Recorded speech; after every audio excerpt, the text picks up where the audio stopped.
आकाशगंगा क्लासेस अंबर्जे, इयत्ता 10वी विज्ञान भाग 1, प्रकरण क्रमांक 1 गुरुत्वाकर्षण आणि त्या प्रकरणावर आधारित 25 बहुपर्यायी प्रश्न या ठिकाणी आहेत. त्याचं स्पष्टीकरणसुद्धा मी देणार आहे. तर मी सर्व विद्यार्थ्यांना विनंती करतो की आपण हे सर्वचे सर्व प्रश्न हा पूर्ण व्हिडिओ शेवटपर्यंत पहा, शेवटपर्यंत ऐका, जेणेकरून तुम्हाला जास्तीत जास्त फायदा होईल. पहा, या ठिकाणी प्रश्न क्रमांक 1 आहे, चुकीचे विधान ओळखा. पर्याय ए आहे, गुरुत्वाकर्षणाचे बल हे कोणत्याही दोन वस्तूंमध्ये प्रयुक्त होते. बी आहे, गुरुत्वाकर्षणाचा शोध सर आयझॅक न्यूटन यांनी लावला. पर्याय सी आहे, गुरुत्वाकर्षणाचे बल हे पृथ्वीच्या पृष्ठभागाला लंब असते. आणि पर्याय डी आहे, जसे जसे वर जावे तसे तसे गुरुत्वाकर्षणाचे बल हे स्थिर राहते. या ठिकाणी या प्रश्नाचं उत्तर जे आहे, प्रश्न काय विचारले त्याच्यावर थोडा विचार करा की चुकीचं विधान ओळखा. आता हे चुकीचं विधान ओळखा याचा अर्थ याच्यामध्ये 3 विधाने जी आहेत ती योग्य आहेत किंवा अचूक आहेत. आपल्याला चुकीचं विधान जे आहे ते ओळखायचं आहे. तर पर्याय क्रमांक डी जो आहे, जसे जसे वर जावे तसे तसे गुरुत्वाकर्षणाचे बल हे स्थिर राहते, हे विधान या ठिकाणी चुकीचे आहे.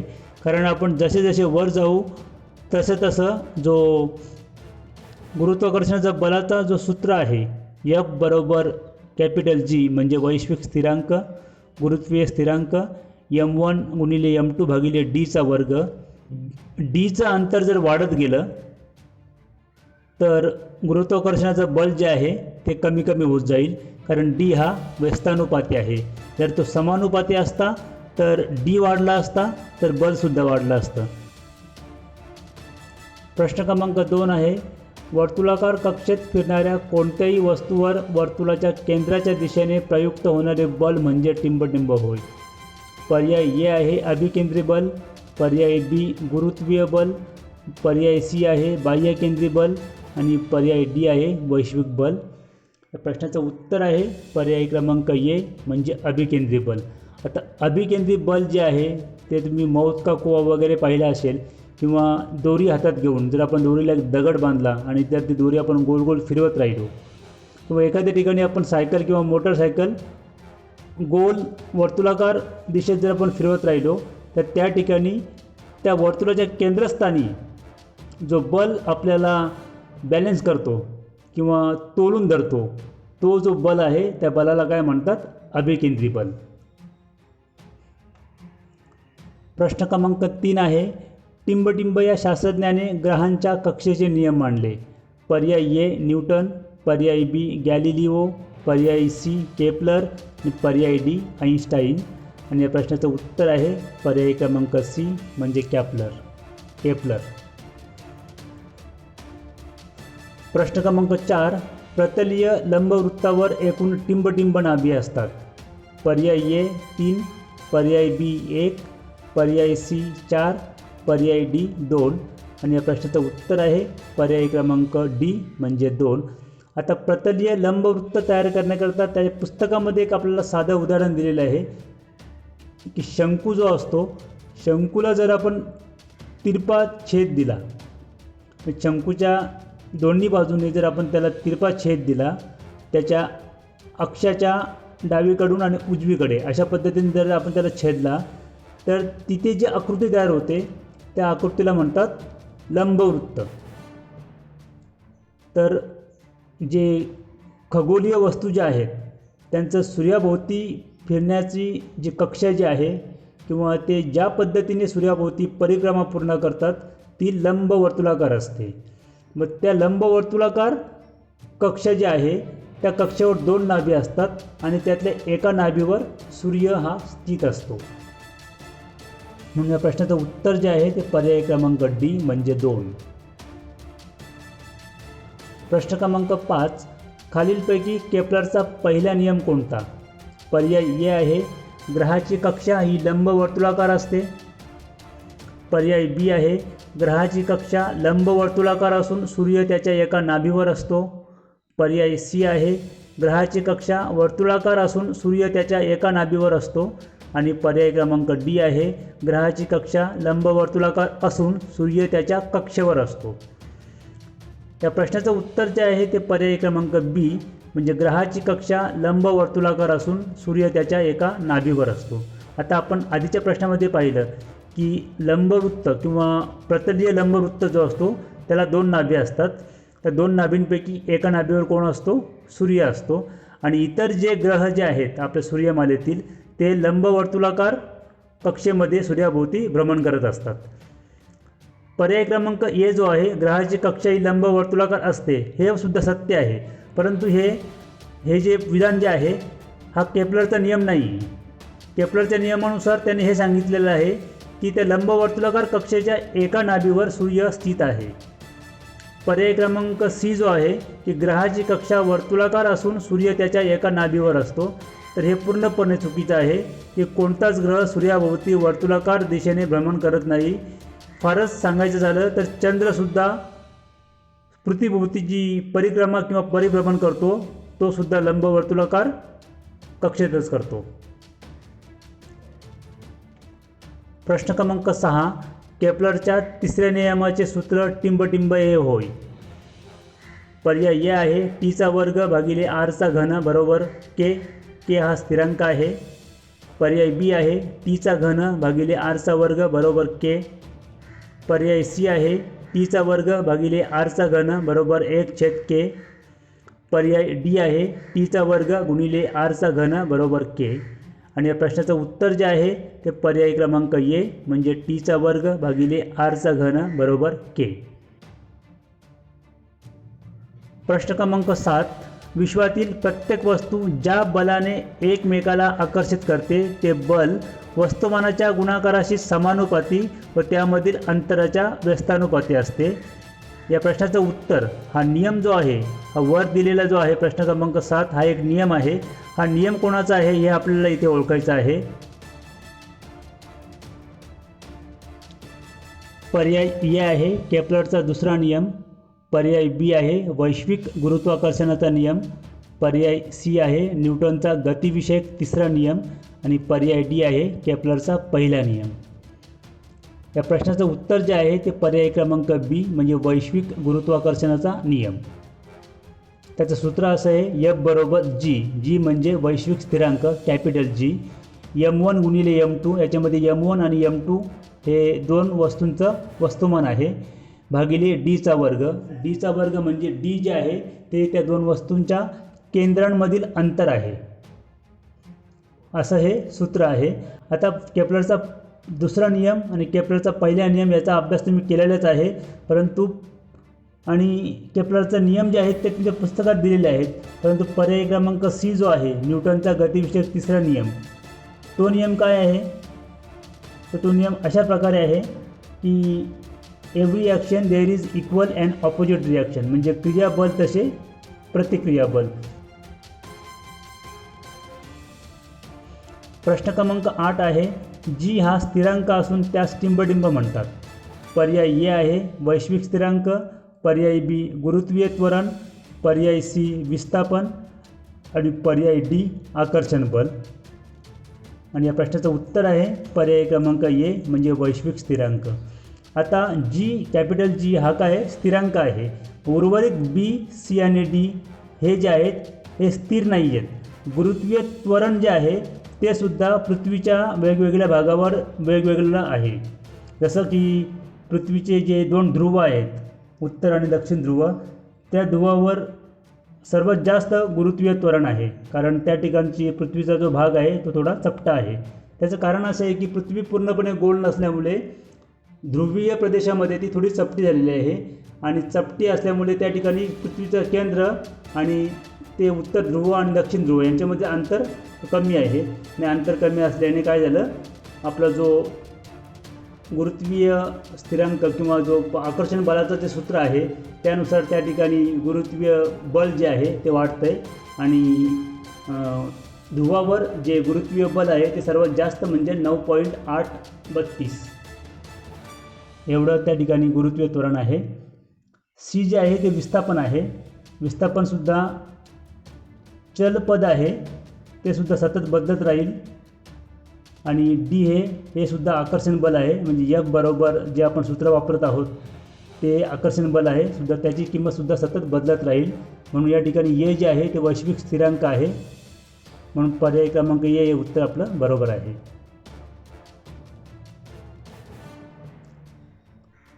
प्रश्न क्रमांक 9, अचूक विधान ओळखा. वैश्विक गुरुत्वीय सिद्धांतामध्ये, तर वैश्विक गुरुत्वीय सिद्धांत जो आहे त्याच्यामध्ये एक अचूक विधान इथे दिलेलं आहे, तो ओळखायचा आहे. पर्याय ए आहे, वस्तूंचे वस्तुमान वाढल्यास आकर्षण बल कमी होते. पर्याय बी आहे, वस्तूंमधील अंतर वाढल्यास आकर्षण बल वाढते. पर्याय सी आहे, जसे जसे वर जावे तसे वैश्विक गुरुत्वीय स्थिरांक कमी होत जातो. आणि पर्याय डी आहे, वस्तूंमधील अंतर कमी झाल्यास आकर्षण बल वाढतो. या प्रश्नाचं उत्तर जे आहे ते पर्याय क्रमांक डी आहे, वस्तूंमधील अंतर कमी झाल्यास आकर्षण बल वाढतो. सूत्रानुसार F बरोबर G m1 m2 भागिले डीचा वर्ग. डीचा वर्ग म्हणजे डिस्टन्स बिटवीन टू ऑब्जेक्ट्स. जो डी जो आहे तो व्यस्तानुपाती असल्या कारणाने जर डी कमी होत गेला तर आकर्षण बल जो आहे तो वाढत जाईल, म्हणून वस्तूंमधील अंतर कमी झाल्यास आकर्षण बल वाढत जातो. प्रश्न क्रमांक 10 आहे, जीचे एकक टिंबटिंब आहे. पर्याय ए आहे, न्यूटन मीटर स्क्वेअर पर सेकंड स्क्वेअर. बी आहे, न्यूटन मीटर स्क्वेअर पर किलोग्राम स्क्वेअर. सी आहे, किलोग्राम स्क्वेअर पर न्यूटन मीटर स्क्वेअर. आणि डी आहे, न्यूटन मीटर पर सेकंड स्क्वेअर. आणि या प्रश्नाचं उत्तर जे आहे ते पर्याय क्रमांक बी, म्हणजे न्यूटन मीटर स्क्वेअर पर किलोग्राम स्क्वेअर, म्हणजे न्यूटन मीटरचा वर्ग भागिले किलोग्राम वर्ग. प्रश्न क्रमांक 11, एक ग्रह सूर्याची परिक्रमा करत असतो तेव्हा F बरोबर mv चा वर्ग भागिले r या सूत्रामध्ये चुकीचा पर्याय निवडा. पर्याय ए आहे, F म्हणजे अभिकेंद्री बल. बी, व्ही त्या ग्रहाची चाल. सी आहे, m हे सूर्याचे वस्तुमान. आणि डी आहे, r ही वर्तुळाकार कक्षेची त्रिज्या. आता हे जे सूत्र आहे या सूत्रामध्ये जे काही चलपद किंवा जे पॅरामीटर्स इथे दिलेले आहेत त्याचे 4 पर्याय खाली दिलेले आहेत. तर या प्रश्नाचं उत्तर जे आहे ते पर्याय क्रमांक सी, म्हणजे m हे सूर्याचे वस्तुमान आहे. हे विधान किंवा हे वाक्य या ठिकाणी चुकीचं आहे, कारण m हे सूर्याचे वस्तुमान नसून त्या ग्रहाचे वस्तुमान आहे. पर्याय ए, F म्हणजे अभिकेंद्री बल, त्या अभिकेंद्री बलामुळेच तो सूर्याभोवती परिक्रमा करत आहे. बी, व्ही त्या ग्रहाची चाल आहे, ज्या चालीने किंवा ज्या वेगाने तो ग्रह सूर्याभोवती परिक्रमा करतो त्या ठिकाणी व्ही ही त्या ग्रहाची चाल आहे. आणि r ही वर्तुळाकार कक्षेची त्रिज्या आहे. प्रश्न क्रमांक 12, टिंबटिंब हे त्वरणाचे एकक आहे. पर्याय ए, मीटर पर सेकंड. पर्याय बी, मीटर पर सेकंड स्क्वेअर. पर्याय सी, मीटर स्क्वेअर पर सेकंड. आणि पर्याय डी, किलोग्राम पर सेकंड. आणि प्रश्नाचं उत्तर आहे पर्याय क्रमांक बी, म्हणजे मीटर पर सेकंड स्क्वेअर. प्रश्न क्रमांक 13, खालील पर्यायींपैकी अचूक पर्याय ओळखा. पर्याय ए आहे, जीचे मूल्य भौगोलिक स्थानानुसार बदलत नाही. पर्याय बी आहे, पृथ्वीच्या केंद्रस्थानी जीचे मूल्य सर्वात जास्त असते.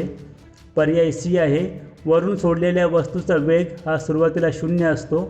आणि पर्याय डी आहे, विस्थापन म्हणजे सरळ रेषेत न कापलेले अंतर. या प्रश्नाचं उत्तर जे आहे ते पर्याय क्रमांक सी, म्हणजे वरून सोडलेल्या वस्तूचा वेग हा सुरुवातीला 0 असतो. ज्या वेळेला आपण एखादी वस्तू वरून खाली सोडतो त्यावेळेला ती विरामावस्थेमध्ये असते.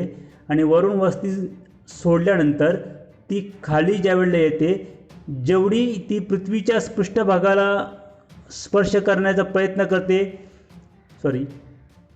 वरून सोडल्यानंतर त्या वस्तूचा वेग जो आहे तो सुरुवातीला विरामावस्थेमधून असल्यामुळे या प्रश्नाचं उत्तर जे आहे ते पर्याय क्रमांक सी, म्हणजे वरून सोडलेल्या वस्तूचा वेग हा सुरुवातीला 0 असतो, कारण ती वस्तू विरामावस्थेमध्ये असते.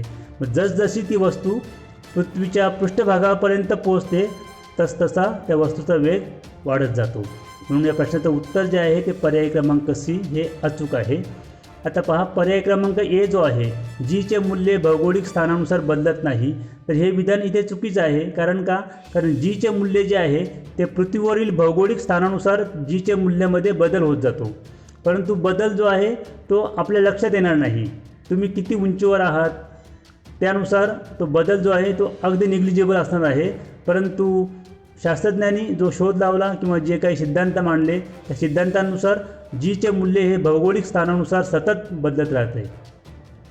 पर्याय बी जो आहे, पृथ्वीच्या केंद्रस्थानी जीचे मूल्य सर्वात जास्त असते. हे विधानसुद्धा चुकीचे आहे, कारण पृथ्वीच्या केंद्रस्थानी जीचे मूल्य हे 0 असतं. कारण जीचे मूल्य हे कोणावर अवलंबून आहे? दोन वस्तूंमधील अंतर आणि त्या दोन वस्तूंचं वस्तुमान. आता आपण जसजसे पृथ्वीच्या केंद्रस्थानी जाऊ तसतसं अंतर कमी होत जाईल. आता नियमानुसार जो वैश्विक सिद्धांत जो आहे, जेवढं अंतर कमी होईल तेवढं एफचं मूल्य वाढत जाईल, म्हणजे आकर्षण बल वाढत जाईल. परंतु पृथ्वीच्या केंद्रस्थानी जीचे मूल्य जे आहे ते सर्वात जास्त असते. हे जे विधान आहे हे चुकीचं आहे. पृथ्वीच्या केंद्रस्थानी जीचे मूल्य जे आहे ते 0 असतं. कारण आपण पृथ्वीच्या केंद्रस्थानी जर पोहोचत गेलो तर अंतर जरी कमी होत गेलं, परंतु वस्तुमान जे आहे ते वस्तुमानसुद्धा कमी होत जाईल. आणि वस्तुमान आणि अंतर या दोघांच्या एकत्रित परिणामामुळे जीचे मूल्य हे कमी कमी होत जाईल आणि शेवटी केंद्रस्थानी जीचे मूल्य हे 0 असणार आहे. आता पर्याय डी जो आहे, विस्थापन म्हणजे सरळ रेषेत न कापलेले अंतर. आता लक्षात ठेवा की विस्थापन ही जी संज्ञा आहे ही फक्त सरळ रेषेतच मोजली जाते. सरळ रेषेत जो माझा प्रवास होईल त्या प्रवासालाच मी विस्थापन म्हणू शकतो. वळणाने जर गेलो तर त्याला विस्थापन म्हणत नाही, ते आपण कापलेलं अंतर आहे. प्रश्न क्रमांक 14, जीचे मूल्य उत्तर ध्रुवावर सर्वात जास्त म्हणजे टिंबटिंब आहे. पर्याय ए आहे 9.8 मीटर पर सेकंड स्क्वेअर. पर्याय बी आहे 9.73 मीटर पर सेकंड स्क्वेअर. पर्याय सी आहे 9.78 मीटर पर सेकंड स्क्वेअर आणि पर्याय डी आहे 9.832 मीटर पर सेकंड स्क्वेअर. पर्याय डी हे उत्तर या ठिकाणी बरोबर आहे की उत्तर आणि दक्षिण ध्रुवावर पृथ्वीचं जे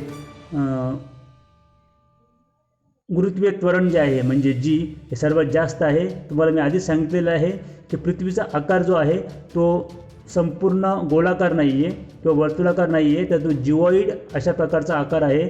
त्यामुळे दोन्ही ध्रुवावर पृथ्वी जी आहे ती थोडी चपटी झालेली आहे आणि चपटी झाल्यामुळे पृथ्वीचं केंद्र आणि उत्तर आणि दक्षिण ध्रुव याच्यामधलं अंतर कमी झाल्यामुळे त्या ठिकाणी जीचे मूल्य जे आहे ते वाढलेलं आहे. प्रश्न क्रमांक 15, दळणवळण उपग्रहाची कक्षा पृथ्वीपासून टिंबटिंब किलोमीटर आहे. पर्याय ए 35,000 किलोमीटर. पर्याय बी 36,700 किलोमीटर. पर्याय सी 35,700 किलोमीटर आणि पर्याय डी 36,200 किलोमीटर. आणि या प्रश्नाचं उत्तर आहे 35,700 किलोमीटर. आता हे 35,700 किलोमीटर हे जे अंतर आहे हे पृथ्वीच्या पृष्ठभागापासून तर ज्या कक्षेतून आपले उपग्रह फिरत आहेत त्यांच्या कक्षेमधील हे अंतर आहे 35,700. एक तुम्हाला सोपं उदाहरण द्यायचं झालं तर ज्यावेळेला आपण फोनवर बोलतो तर आपल्या फोनमधून ज्या ध्वनिलहरी बाहेर पडतात त्या ध्वनिलहरी 35,700 किलोमीटर वर जातात उपग्रहांपर्यंत आणि तिथून पुन्हा त्या 35,700 किलोमीटर खाली येतात. म्हणजे एकूण 35 दुणे 70 आणि 7 दुणे 14 म्हणजे जवळजवळ 71,400 किलोमीटर अंतर कापून त्या ध्वनिलहरी आपल्या कानापर्यंत पोहोचतात. म्हणजे ज्याला आपण फोन केलेला आहे त्याच्या कानापर्यंत पोहोचतात. प्रश्न क्रमांक 16, वजन म्हणजे W बरोबर F बरोबर टिंबटिंब होय. पर्याय ए आहे MA. पर्याय बी MG. पर्याय सी M गुणिले कॅपिटल G. पर्याय डी मीटर पर सेकंड. आणि या प्रश्नाचं उत्तर आहे पर्याय क्रमांक बी म्हणजे M गुणिले G म्हणजे मास. M म्हणजे मास म्हणजे वस्तुमान गुणिले गुरुत्वीय त्वरण. वजन जे आहे ते आपण मोजताना MG म्हणजे वस्तुमान गुणिले गुरुत्वीय त्वरण या सूत्राने मोजतो. प्रश्न क्रमांक 17 आहे, वजन हे बल असल्याने त्याची SI एकक टिंबटिंब आहे. पर्याय ए आहे N. पर्याय बी F. पर्याय सी किलोग्राम. पर्याय डी किलोग्राम पर न्यूटन. आणि या प्रश्नाचं उत्तर आहे पर्याय क्रमांक ए म्हणजे न्यूटन. प्रश्न क्रमांक 18, चंद्राचे वस्तुमान पृथ्वीच्या वस्तुमानाच्या टिंबटिंब पट आहे. पर्याय ए आहे 1/89. पर्याय बी आहे 1/81. पर्याय सी आहे 1/76 आणि पर्याय डी आहे 1/71 आणि या प्रश्नाचं उत्तर आहे पर्याय क्रमांक बी म्हणजे 1/81. जसं आता पहा, चंद्राचं वस्तुमान या ठिकाणी दिलेलं आहे. त्याच पद्धतीने चंद्राची त्रिज्या जी आहे तीसुद्धा पृथ्वीपेक्षा खूप कमी आहे. तसंच पृथ्वीचं गुरुत्वाकर्षण जे आहे तर चंद्रावरचं गुरुत्वाकर्षण जे आहे ते पृथ्वीच्या गुरुत्वाकर्षणापेक्षा 6 पटीने कमी आहे. म्हणजे आपलं वजन जर पृथ्वीवर 60 किलो असेल तर तेच वजन आपण जर चंद्रावर गेलो तर ते 10 किलो असेल. प्रश्न क्रमांक 19. मुक्त पतनासाठी आरंभीचा वेग टिंबटिंब व त्वरण टिंबटिंब असावे लागते. पर्याय ए 2 किलोमीटर पर सेकंद आणि जी म्हणजे गुरुत्वीय त्वरण. पर्याय बी आहे 0 किलोमीटर आणि ए म्हणजे त्वरण. सी 0 किलोमीटर आणि जी म्हणजे गुरुत्वीय त्वरण आणि डी म्हणजे वरीलपैकी नाही. या ठिकाणी ए आणि जी याच्यामधला फरक असा आहे तर जी जो आहे तो गुरुत्वीय त्वरण तो उभा आहे, वरून खाली किंवा खालून वर. वरून खाली वस्तू पडली तर गुरुत्वीय त्वरण जी असणार आहे आणि आपण खालून वस्तू वर फेकली तर गुरुत्वीय त्वरण हे वजा जी असणार आहे. आता आपण जेव्हा गाडी चालवतो कुठलीही गाडी तर त्या गाडीचं त्वरण जे आहे ते ए म्हणजे ॲक्सेलरेशन. तुमच्या गाडीला जो ॲक्सेलरेटर असतो त्या ॲक्सेलरेटरवरून हे ॲक्सेलरेशन हा जो शब्द आहे हे ॲक्सेलरेशन शब्दांवरून तो ॲक्सेलरेटर बनवलेला आहे. म्हणून ए हा जो शब्द आहे हा फक्त लिनियर वेलोसिटी म्हणजे सरळ रेषेमध्ये चालणारी जी वाहनं आहेत त्यांच्याकरता ए हा शब्द वापरला गेला आहे आणि वरून खाली आणि खालून वर जाणाऱ्या ज्या वस्तू आहेत त्यांच्याकरता जी म्हणजे गुरुत्वीय त्वरण जी छोटा जी हा शब्द वापरलेला आहे. म्हणून या प्रश्नाचं उत्तर जे आहे ते पर्याय क्रमांक सी म्हणजे 0 किलोमीटर आणि जी म्हणजे मुक्त पतनासाठी आरंभीचा वेग जो आहे तो 0 किलोमीटर असतो. कारण ती वस्तू जी आहे ती प्रथम विरामावस्थेमध्ये असते आणि त्याचं त्वरण जे आहे ते वरून खाली वस्तू येत असल्यामुळे जी हे त्वरण या ठिकाणी आपण वापरत आहोत. प्रश्न क्रमांक 20. चंद्र हे मुक्त पतनाचे उदाहरण नाही हे विधान सत्य आहे की असत्य. पर्याय ए आहे सत्य, पर्याय बी असत्य आणि या प्रश्नाचं उत्तर आहे पर्याय क्रमांक बी म्हणजे असत्य. कारण चंद्र हे मुक्तपणाचे उदाहरण आहे, मुक्त पतनाचे उदाहरण आहे. कारण पृथ्वीच्या गुरुत्वाकर्षणामुळे चंद्र पृथ्वीभोवती फिरत असतो. आता इथे मुक्त पतन म्हणजे काय तर एखादी वस्तू वरून ज्या वेळेला सोडतो ती पृथ्वीच्या पृष्ठभागावर पडते. वरून पडताना जर त्या वस्तूला हवेचा विरोध नसेल, कोणतंही बाह्य बल जर त्या वस्तूवर काम करत नसेल तरच मुक्त पतन घडले असे आपण म्हणू शकतो. आता बिल्डिंगवरून किंवा एखाद्या झाडावरून किंवा एखाद्या इमारतीवरून आपण एखादी वस्तू खाली सोडली तर त्याला आपण मुक्त पतन म्हणू शकत नाही. कारण वरून येताना त्याला हवेचा विरोध असणार आहे किंवा हवेमध्ये जे काही कण आहेत, धुलीकण आहेत किंवा इतर कुठल्या गोष्टी असतील तर त्या गोष्टी त्या वस्तूला खाली पडण्यास मज्जाव करतील किंवा त्याला विरोध करू शकतात. तर त्या वस्तू वरून खाली पडण्याची जी क्रिया आहे त्याला आपण मुक्तपतन म्हणू शकत नाही. मुक्तपतन हे फक्त निर्वात पोकळीमध्ये ज्या ठिकाणी हवाच नाही त्याच ठिकाणी होऊ शकते. म्हणून चंद्र हा जो आहे हा पृथ्वीभोवती परिक्रमा करतो, पृथ्वीच्या वातावरणाच्या बाहेर आहे. म्हणून चंद्राचं पृथ्वीभोवती फिरण्याचा जो मार्ग आहे, जी कक्षा जी आहे किंवा जी क्रिया जी आहे ती मुक्तपतनाची क्रिया आहे. म्हणून हे वाक्य जे आहे हा प्रश्न जो आहे त्याचं उत्तर जे आहे ते पर्याय क्रमांक बी म्हणजे असत्य. प्रश्न क्रमांक 21. उंची, वेग व जी दिला असता खालीलपैकी कोणत्या सूत्रानुसार आपल्याला त्या वस्तूचा जमिनीवर पडण्याचा कालावधी काढता येईल. पर्याय ए आहे एस बरोबर 1/2 GT चा वर्ग. पर्याय बी व्हीचा वर्ग बरोबर 2 GS. पर्याय सी व्ही बरोबर AT आणि पर्याय डी बरोबर एफ बरोबर जी कंसामध्ये M1 गुणिले M2 भागिले D चा वर्ग. या प्रश्नाचं उत्तर जे आहे ते पर्याय क्रमांक ए म्हणजे एस बरोबर 1/2 GT चा वर्ग. या सूत्रावरून आपण वरून पडणारी जी वस्तू आहे ती वस्तू किती वेळामध्ये पृष्ठभागाला स्पर्श करेल त्याचा कालावधी त्याचा वेळ आपण इथे काढू शकतो. कारण आपलं यस माहीत आहे, उंची दिलेली आहे 1/2 गुणिले जी म्हणजे गुरुत्वीय त्वरण आपल्याला माहीत आहे. मग आपल्याला काय काढायचं आहे, टीची किंमत काढायची आहे. याच्यामध्ये पर्याय बी आणि पर्याय सी V² म्हणजे व्हीचा वर्ग बरोबर 2 GS आणि पर्याय सी बरोबर व्ही बरोबर AT हे दोनही सूत्र जे आहेत ते न्यूटनचे गतिविषयक जे नियम आहेत त्याच्यातून हे सूत्र इथे आलेले आहेत. ए, बी आणि सी हे तीनही सूत्र न्यूटनचे गतिविषयक नियमांचे सूत्र आहेत. आणि पर्याय डी जो आहे एफ बरोबर जी m1 m2 भागिले डीचा वर्ग हे वैश्विक स्थिरांकाचं म्हणजे खगोलीय वस्तू किंवा विश्वातील किंवा पृथ्वीवरील कोणत्याही दोन वस्तूंमधील जे आकर्षण बल आहे त्या आकर्षण बलाचे हे सूत्र आहेत. प्रश्न क्रमांक 22. पृथ्वीवरील मुक्तिवेग टिंबटिंब आहे.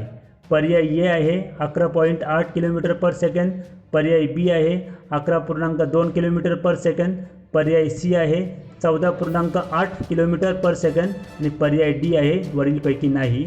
आणि या प्रश्नाचं उत्तर आहे पर्याय क्रमांक बी म्हणजे 11.2 किलोमीटर पर सेकंद. प्रश्न क्रमांक 23. अयोग्य विधान ओळखा. या ठिकाणी हा प्रश्न चुकलेला आहे. प्रश्न असा आहे योग्य विधान ओळखा. पर्याय ए आहे धावणाऱ्या घोड्यावर धावत उडी मारून प्रवास करतानाचा सुरुवातीचा वेग हा 0 असतो. पर्याय बी आहे वरून सोडलेल्या वस्तूचा पृष्ठभागावर पोहोचतानाचा वेग सर्वात जास्त असतो. पर्याय सी आहे खालून उंच आकाशात फेकलेल्या वस्तूचा सुरुवातीचा वेग हा 0 असतो. आणि पर्याय डी आहे वर्तुळाकार बागेला एक फेरी पूर्ण करून पुन्हा सुरुवातीच्या जागेवर पोहोचल्यावर झालेले विस्थापन म्हणजे बागेचा परिघ होय. असे हे 4 पर्याय आहेत. याच्यामध्ये जे योग्य विधान जे आहे अचूक उत्तर जे आहे ते पर्याय क्रमांक बी म्हणजे वरून सोडलेल्या वस्तूचा पृष्ठभागावर पोहोचताना वेग सर्वात जास्त असतो. जसजशी वस्तू वरून पृथ्वीच्या पृष्ठभागापर्यंत पोहोचते तसतसं गुरुत्वीय त्वरण हे वाढत जाते आणि सर्वात जास्त वेग जो आहे तो पृथ्वीच्या पृष्ठभागावर पोहोचताना असतो. कारण जी वस्तू आपण वरून सोडली त्या वस्तूचा सुरुवातीचा वेग जो आहे कारण ती विरामावस्थेमध्ये असल्यामुळे सुरुवातीचा वेग त्याचा 0 असतो आणि पृथ्वीवर पडताना किंवा पृथ्वीच्या पृष्ठभागाला स्पर्श करताना त्या वस्तूचा वेग हा सर्वात जास्त असतो. पर्याय ए जो आहे धावणाऱ्या घोड्यावर धावत उडी मारून प्रवास करतानाचा सुरुवातीचा वेग हा 0 असतो. या ठिकाणी घोडा धावत आहे, आपणही धावत आहोत, त्याच्यामुळे तो वेग 0 असण्याचा प्रश्न निर्माण होत नाही. पर्याय सी आहे खालून उंच आकाशात फेकलेल्या वस्तूचा सुरुवातीचा वेग हा 0 असतो. वस्तूला वर फेकायचे असते त्यावेळेला तिला गती देणं गरजेचं आहे आणि गती कधी प्राप्त होते ज्यावेळेला आपण तिच्यावर बल प्रयुक्त करू. मग आपल्याला एखादी वस्तू जर वर फेकायची असेल तर आपण तिच्यावर बल प्रयुक्त करू त्यावेळेला तिला गती प्राप्त होईल. त्यामुळे वर फेकलेल्या वस्तूचा वेग जो आहे तो सुरुवातीला 0 नसून काहीतरी वेग किंवा काहीतरी गती घेऊनच ती वस्तू वर जाते. पुन्हा पर्याय क्रमांक डी जो आहे वर्तुळाकार बागेला एक फेरी पूर्ण करून पुन्हा सुरुवातीच्या जागेवर पोहोचल्यावर झालेले विस्थापन म्हणजे बागेचा परिघ होय. हे विधानसुद्धा चुकीचं आहे कारण आपण वर्तुळाकार बागेला एक परिक्रमा पूर्ण केली, ज्या ठिकाणावरून मी सुरुवात केली पुन्हा त्याच ठिकाणी जर मी येऊन पोहोचलो तर त्याला विस्थापन म्हणत नाही. तर विस्थापन म्हणजे काय तर आपण आधीच्या एका प्रश्नामध्ये सुद्धा पाहिलं आहे की सरळ रेषेमध्ये कापलेले अंतर म्हणजे विस्थापन. आता आपण वर्तुळाकार बागेच्या एका टोकावर उभे होतो, तिथून आपण फिरायला सुरुवात केली, पुन्हा आपण येऊन त्याच ठिकाणी थांबलो म्हणजे आपलं सरळ रेषेमध्ये आपण कुठलंही अंतर कापलं नाही, त्यामुळे आपलं विस्थापन झालं नाही. तर आपलं विस्थापन काय झालं 0 झालं. आपण परिघा एवढं अंतर कापलं, आपण कापलेलं अंतर जे आहे ते त्या बागेच्या परिघा एवढं आहे परंतु विस्थापन जे आहे ते 0 आहे. प्रश्न क्रमांक 24. विराम अवस्थेतून 80 मीटर उंचीवरून सोडलेल्या 1 किलोग्राम वजनाच्या दगडाला जमिनीवर येण्यास किती कालावधी लागेल, जीची किंमत दिलेली आहे 10 मीटर पर सेकंड स्क्वेअर. ए बरोबर 6 सेकंड, बी बरोबर 4 सेकंड, सी बरोबर 8 सेकंड, डी बरोबर 5 सेकंड. या ठिकाणी जे सूत्र वापरायचं आहे ते सूत्र आहे एस बरोबर 1/2 जी टीचा वर्ग. एसची किंमत आहे 80 मीटर, 1/2 जी टीचा वर्ग, जीची किंमत आहे 10. मग उजवीकडे 1/2 जो आहे तो 2 डावीकडे येऊन 80ला गुणणार म्हणजे 80 गुणिले 2 किती झाले 160 मीटर झाले. उजवीकडे राहिलं जी टीचा वर्ग, जीची किंमत आहे 10. मग पुन्हा तो जी उजवीकडून डावीकडे येईल आणि 160ला 10ने भागेल. मग उत्तर किती येईल 160 भागिले 10 बरोबर उत्तर आलं 16. 16 बरोबर टीचा वर्ग. आता टीचा वर्ग आपल्याला टीची किंमत काढायची आहे, कालावधी काढायचा आहे, त्यामुळे आपल्याला काय करावं लागेल टी वर्ग जो आहे त्याचा आपलं वर्गमूळ काढावं लागेल. मग टी वर्ग हे जे चलन आहे चल आहे चलपद त्याची किंमत काढली तर 16चा वर्गमूळ काय येईल 4, म्हणून टी बरोबर उत्तर येतं आहे 4 सेकंद. प्रश्न क्रमांक 25. 5 मीटर उंचीवरून सोडलेल्या 10 किलोग्राम वजनाच्या दगडाचा अंतिम वेग किती असेल? जीची किंमत दिलेली आहे 10 मीटर पर सेकंड स्क्वेअर. पर्याय ए आहे 12 मीटर पर सेकंड स्क्वेअर, पर्याय बी आहे 7 मीटर पर सेकंड स्क्वेअर, पर्याय सी आहे 10 मीटर पर सेकंड स्क्वेअर आणि पर्याय डी आहे यापैकी नाही. आता या प्रश्नाचं उत्तर जे आहे ते सी, पर्याय क्रमांक सी म्हणजे 10 मीटर पर सेकंड स्क्वेअर. पहा, 5 मीटर उंचीवरून सोडलेल्या 10 किलोग्राम वजनाच्या दगडाचा अंतिम वेग किती असेल?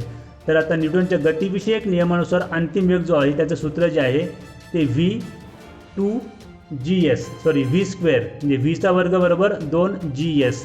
याच्यामध्ये जी म्हणजे काय तर गुरुत्वीय त्वरण जे दिलेलं आहे 10 मीटर पर सेकंड स्क्वेअर आणि 2GS बरोबर व्ही स्क्वेअर. आता 2 गुणिले 10 20 झाले आणि यस जो आहे किती आहे 5, 20 पंच 100 म्हणजे व्ही स्क्वेअर बरोबर 100 म्हणजे व्हीचा वर्ग बरोबर उत्तर किती आलं 100. मग आता वर्गमूळ काढल्यानंतर उत्तर किती येईल व्ही बरोबर 10 मीटर पर सेकंड स्क्वेअर. म्हणजे ती जी वस्तू असेल ती वस्तू ज्या वेळेला पृथ्वीच्या पृष्ठभागाला स्पर्श करेल त्यावेळेला तिचा अंतिम वेग जो असेल तो असेल 10 मीटर पर सेकंड स्क्वेअर. धन्यवाद. जर हा व्हिडिओ तुम्हाला आवडला असेल तर जास्तीत जास्त विद्यार्थ्यांबरोबर शेअर करा. अशाच पद्धतीचे आपण अनेक व्हिडिओ बहुपर्यायी प्रश्नांच्या स्वरूपामध्ये आपण या माझ्या चॅनलवर अपलोड करणार आहोत, जेणेकरून विद्यार्थ्याच्या संकल्पना या क्लिअर होतील. तुमचा जर अभ्यास गाढा असेल, तुमचं वाचन जर खूप चांगलं असेल तर तुम्ही या कुठल्याही प्रश्नाचं उत्तर सहज देऊ शकता. आणि जो विद्यार्थी या कुठल्याही प्रश्नाचं उत्तर सहज देऊ शकेल तो कुठल्याही प्रश्नाचं उत्तर कितीही मोठं असू दे सहज देऊ शकतो.